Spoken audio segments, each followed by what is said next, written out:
بچہ جب پیدا ہوتا ہے تو وہ اپنے ساتھ تو لے کے نہیں آتا نا عادات، وہ اپنے ارد گرد کے ماحول سے سیکھتا ہے. ماحول میں جو چیزوں کو آبزرو کرے گا اس کے مطابق بچہ ریئیکٹ کرتا ہے. تو آپ کی جو لائکنگ ڈس لائکنگ ہوتی ہے نا فوڈ سے ریلیٹڈ، وہ بیس کرتی ہیں آپ کے فیملی ہسٹری کے اوپر.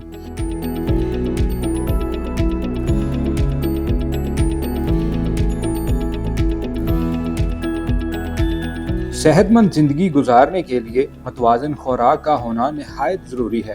ہمارے جسم کی تمام تر ضروریات کو پورا کرنے کے لیے کس قسم کی غذائیں کھانی چاہیے. غیر متوازن خوراک کی وجہ سے ہمارے جسم کو مختلف مسائل کا سامنا کرنا پڑتا ہے، جیسے کہ کمزوری، موٹاپا اور دیگر بیماریاں، جن میں دل کے امراض بھی شامل ہیں. ماہرین غذائیات کے مطابق ناشتہ ایک اہم جزو ہے جس میں انڈے، پھل یا دیگر پروٹین سے بھرپور اشیاء کو مد نظر رکھا جانا چاہیے. دن بھر میں پروٹین، فائبر، کاربوہائیڈریٹس کتنی مقدار میں لینے چاہیے، آپ بھی سنیے. پروٹین جو ہے وہ 0.8 گرام سے لے کے 1 گرام پر کے جی آف باڈی ویٹ. اسی طرح سے جو آپ کے کاربوہائیڈریٹس ہیں وہ آپ کے 4 سے 5 گرام، اور اسی طرح سے جو فیٹ ہے وہ 2 سے 3 گرام پر کے جی آف باڈی ویٹ جو آپ کا وہ ریکوائرڈ ہوتا ہے. بچوں کے حوالے سے اگر بات کی جائے تو آؤٹ ڈور گیمز کا نہ ہونا ان کے اندر جسمانی تبدیلیاں اور بعض اوقات مختلف بیماریوں کا باعث بھی بنتی ہیں. ان کی بنیادی خوراک میں کیا چیزیں ہونی چاہیے؟ ماہرین کا کہنا ہے کہ متوازن غذا بچوں کی بہتر گروتھ کے لیے نہایت ضروری ہے، جس میں غذائی زیادہ ہوں نہ کہ کیلریز ہوں جو کہ ہمیں توانائی دیتے ہیں. دونوں چیزیں ضروری ہیں، لیکن اگر توانائی ہمیں زیادہ مل رہی ہے اور غذائی اجزاء ہمیں کم مل رہے ہیں تو وہ بھی بیلنس صحیح نہیں ہوگا. متوازن غذا ہمارے جسم اور دماغ سمیت تمام اعضاء کے لیے اہم ہیں.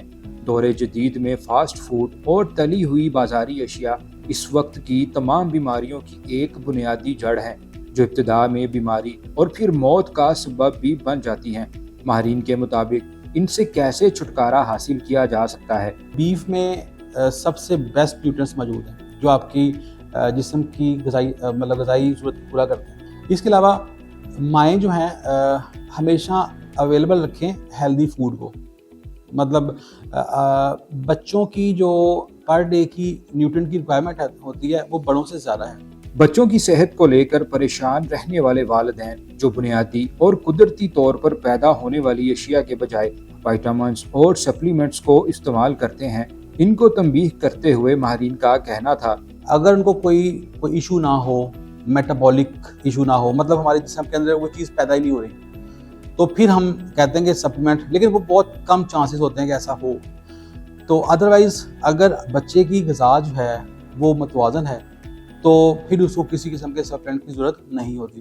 ہر طرح کے بازاری کھادوں کی دستیابی کی وجہ سے نہ صرف آج کی نسل بلکہ بچوں میں بھی قدرتی طور پر اگائی جانے والی سبزیوں سے دوری کا موجب ہے.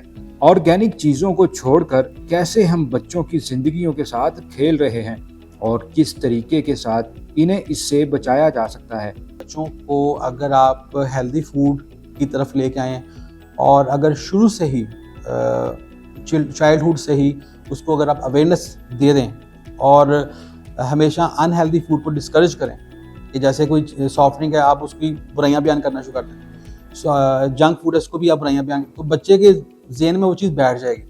نوجوان نسل میں انٹرمیٹنٹ فاسٹنگ کا بڑھتا ہوا رجحان کتنا فعال ہے؟ کیا یہ جسم کے لیے مفید ہے یا اس کے نقصانات ہیں؟ جب آپ فاسٹنگ کرتے ہیں تو کینسر سیلز وہ ڈسٹروائے ہوتے ہیں.